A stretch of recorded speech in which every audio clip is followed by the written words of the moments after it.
2 मिनिटं तसेच थांबा. थांबा थांबा. ते एक पाऊल चालतं पकडा. हा समोर सगळ्यांचं येऊ दे. समोर इकडे सगळे इकडे बघा. इकडे इकडे बघा सगळे.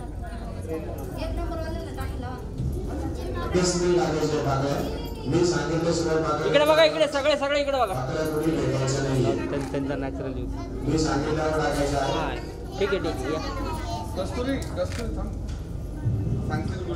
या थांबा सांगितलं.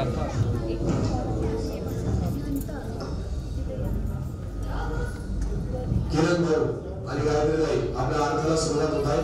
ते या ठिकाणी तुम्ही ऐकायचंय. मी इकडून सांगत आहे आणि अर्थ आल्यानंतर गायत्री ताईंनी उजव्या पायाने सुपारी पुढे ढकलायची आहे आणि मग आम्ही मुलाच्या या ठिकाणी पाकळ्या सांगत त्यावेळेस तुमच्या मस्तकावरती बाकीच्या सुवासनी टाकतील. सप्तपदीच्या अर्थाला या ठिकाणी सुरुवात होत आहे. सुपारी समोर ढकलाय समोर या ठिकाणी जोडायची आहे. तसं बोलून तुम्हाला सांगितलंच. वक्रतुंड महाकाय सूर्यकोटी समप्रभ निर्विघ्नं देवा सर्वकार्येषु सर्वदा मिष्टान्नं व्यञ्जनादीनि कार्ये सम्पादये तव आज्ञा सम्पादने तुभ्यं कन्या चैव सुप्रवृतं. आता मी पहिला अर्थ सांगितलं. हे पती परमेश्वरा म्हणजे कोण? गायत्री ताई म्हणते बरं का किरण भाऊंना. हे पती परमेश्वरा मी तुम्हाला रोजच्या रोज चटणी कोशिंबीर मिष्टान्न भोजन. मिष्टान्न म्हणजे कसं? जसं किरण भाऊंना आवडतं तसं मी तुम्हाला देणार आहे. त्यांनी त्याच्यामध्ये सांगितले काले संपादये तव. रोजच्या रोज आज दिलं आणि उद्या नाही 7 दिवसांनी नाही तर लगेच आम्ही तुम्हाला देण्याचा प्रयत्न करू. आज्ञा संपादने मी तुमची आज्ञा सुद्धा या ठिकाणी पाळणार आहे. म्हणून मी पहिले पाऊल चालत आहे. किरण भाऊंनी विचारा तिकडे विचारा स्वयंपाक येतो का? मान्य आहेत का? जेवण देणार आहेत का? सर्वांनी विचारा मान्य आहेत का? पहिलं सुपरले या ठिकाणी मुलींनी या ठिकाणी पाय लावायचा आहे आणि डोक्यावरती पाकळा इकेत्वा विष्णुस्त्वा नयतो बरोबर गंधाक्षुष्पां समर्पयामि. दुसरीच्या समोर उभेला शुचि शृंगारम आभूषाणं वांदानं गायकर्मणा नाहं परतरे गच्छे द्वितीया प्रवृत्तं. बरं का गायत्री शुचि म्हणजे शृंगार. शुचि म्हणजे शुद्धता.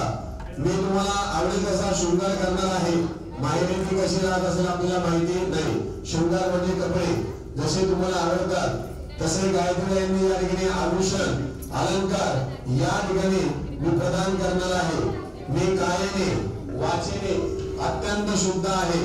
त्यांनी सांगितले वाग्दानं कार्यकर्मणाः नाहं परतरे गच्छे. कितीही भांडण झालं तर दुसरीकडे पुढे ओसून जाणार नाही. माहेरी तर अजिबातच या ठिकाणी येणार नाही. असं या ठिकाणी मी सर्व लक्षणं घेऊन दुसरे पाऊल या ठिकाणी चालत आहे. किरण भाऊ विचारा गायत्रीला मान्य आहेत का? एकेत्वा द्वितीय ऊर्ध्वे विष्णुस्त्वा नयतो रघुवतो पाकळा का. दुसरी प्रदक्षिणा झाली. तिसरीच्या समोर या सुखदुःखानं कर्माणां मोक्षेन त्वया सह मनसा अतीव शुद्धाहं तृतीयं ऊर्ध्वे भवितं. आता गायत्री ताई सांगते मी मनाने अत्यंत शुद्ध आहे आणि मी तुमच्या सुखदुःखामध्ये या ठिकाणी कायमच सहभागी राहणार आहे. सुख आलं तर मी तुमच्या बरोबर राहणार आहे आणि दुःख आलं तर मी तुमच्या सहभागी राहणार आहे. जसं साळंगृत नावाचा दगड समुद्रामध्ये असतो कितीही लाटा गेला तरी या ठिकाणी स्थिर असतो तसं कितीही आपलं भांडण झालं तर घरातल्या घराचं मिटल घरातल्या बाहेर जाणार नाही असं या ठिकाणी गायत्री ताईंनी तुम्हाला या ठिकाणी वचन दिलेलं आहे. म्हणून मी तिसरे पाऊल चालते. किरण भाऊने विचारा मान्य आहेत का? तृतीय ऊर्ध्वे विष्णुस्त्वा नयतो ढगा पाकळा का. नमस्कार तुमचं करून घ्या बरं का. तुम्ही बोलत नाही एवढं. ओम यज्ञ तृतीयां कर्माणां श्रोतस्मार्थं कर्मणो त्वया सह कुर्वेऽहं चतुर्थ भवितं. आता त्यांनी सांगितलं त्याच्यामध्ये यज्ञ आदी कर्म तुम्ही यज्ञ करा, श्रोत करा, स्मार्थ करा, सत्यनारायण पूजा करा, गणेश करा, नवचंडीला करा, शुभयज्ञ करा. तुमच्या सोबतच राहणार आहे. सगळ्यांनी एकाच वेळेस पाकळ्या टाकायला लावा. धर्म कार्य करा. मी तुमच्या हातातच या ठिकाणी राहणार आहे. हाताला हात लावून सर्व मी करून देणार आहे. करू नका असं कधीही म्हणणार नाही. म्हणून मी चौथे पाऊल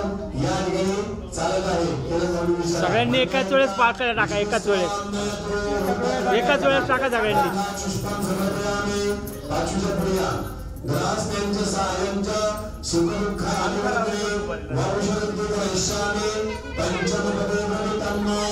या गृहस्थ आश्रमामध्ये या गृहस्थ आश्रमामध्ये मी आपली या देवी साहिनी आहे. त्यांनी सांगितले ग्रहस्थांच्या सायंच्या सुखदुःख अनिवार्ये मी तुमच्या कायम या देवी पाठीमागे उभे राहणार आहे. तुमच्या वंशाची वृद्धी करणार आहे. शास्त्राने पूर्वी सांगितलं होतं अष्टपुत्रा सौभाग्यवती भव. आजच्या काळात तो शब्द नाही. इष्टपुत्र तुम्हाला जेवढी संतती होईल तेवढीच मी आपल्या वंशाची वृद्धी सुद्धा करणार आहे. म्हणून मी पंचम म्हणजे पाचवं पाऊल या ठिकाणी चालत आहे. विजया मान्य आहे का? पंचम विश्वस्त्वा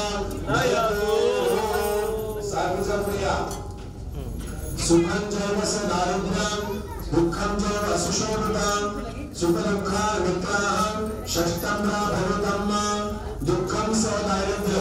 बरं का किरण त्याच्यामध्ये सांगितले संसारामध्ये कायमच या ठिकाणी सुख नाही.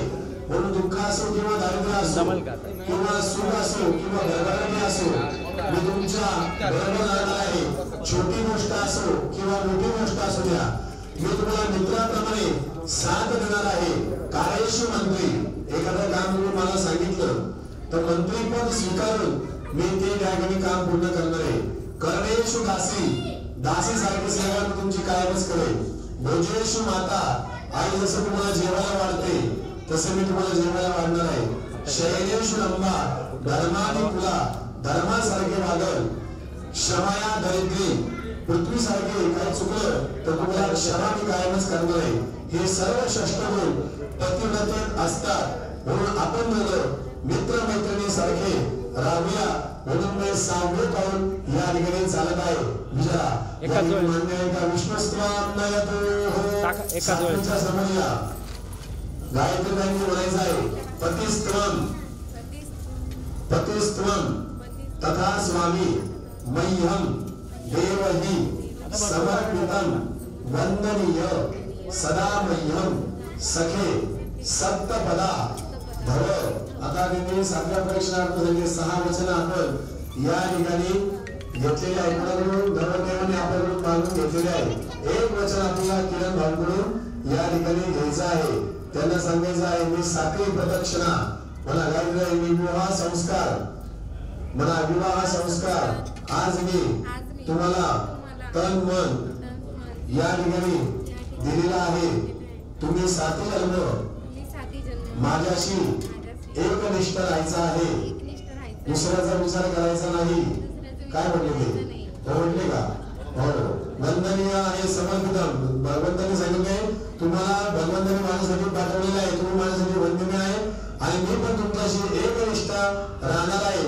असे 7 जन्म दोघांची स्थिर व्हावे या ठिकाणी सप्तपदीचा अर्थ संपून सर्वांनी त्यांच्यावरती मुलांचा या ठिकाणी वर्षाव करायचा आहे.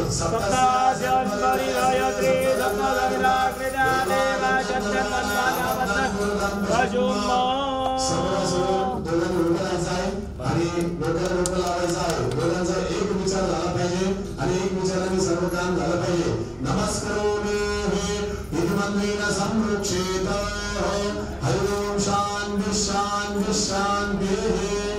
बस नवदेव आणि 7 पदांचा अर्थ समजून सांगितले. हे सर्व गुरुकुलामध्ये नियम होते. ज्यांनी पाहिजे त्यांचा संसार अत्यंत उत्तम आहे. सर्वांनी हे नियम या ठिकाणी पाळायचे आहे. दोघांनी आवडीला नमस्कार करायचा आहे आणि वडील माणसांना पाया पडायचं. सर्वांना जेवणासाठी परवानगी आहे. धन्यवाद.